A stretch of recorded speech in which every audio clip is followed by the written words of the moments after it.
Epistemology is a study of what we know and how we know it. It's a study of knowledge and understanding primarily, deriving from the Greek word episteme, which means knowledge.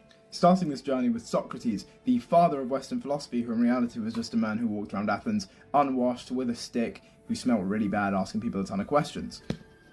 Socrates' main contribution to epistemology came from the Socratic method.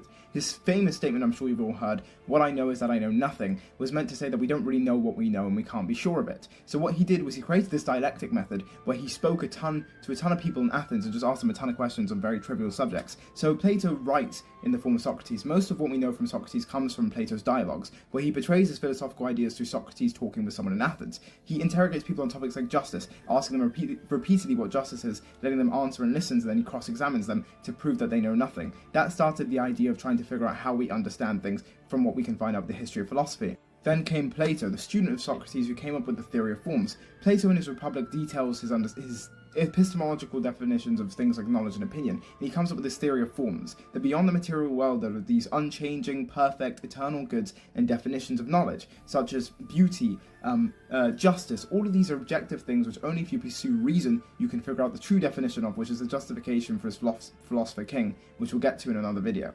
The most important of these forms was the form of the good, which Plato related to the sun. He says the sun illuminates the sensible world, so we see because of the sun and we see because of light. He says the form of the good, once accessed, illuminates the intellectual world, allowing people to understand truly complex ideas.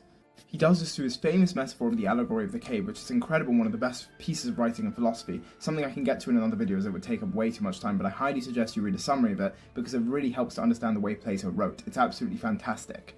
Then came Aristotle, who was a student of Plato and had much more of an emphasis on observation. Aristotle looked down to reality and said that we need to define things by what we can observe. This started the invention of empiricism, and in his Nicomachean Ethics he talks about intellectual virtue, because Aristotle deemed virtue as the highest good, and he speaks about phronesis, which is practical wisdom, which is wisdom which relates to reality. Aristotle had a much more grounded perspective, saying that we should observe things with our own eyes and make reasonable conclusions from them, instead of looking to these abstract forms which Plato made up, essentially, because he did make them up. Even though they're fascinating, he just invented them one day. This can be seen in hallmark paintings like Raphael's School of Athens, where he has Plato and Aristotle sat next to each other. Plato is pointing to the sky and Aristotle down to the ground. That symbolizes their epistemological differences. Plato pointing to the forms, these eternal unchanging goods with no tangible evidence, while Aristotle spoke about objectiveness, empiricism, and observation, which led to the foundations of science as we know it. Aristotle is categorically the most influential philosopher. Plato is definitely up there, but Aristotle's impact on philosophy determined many of the things we do nowadays in many different realms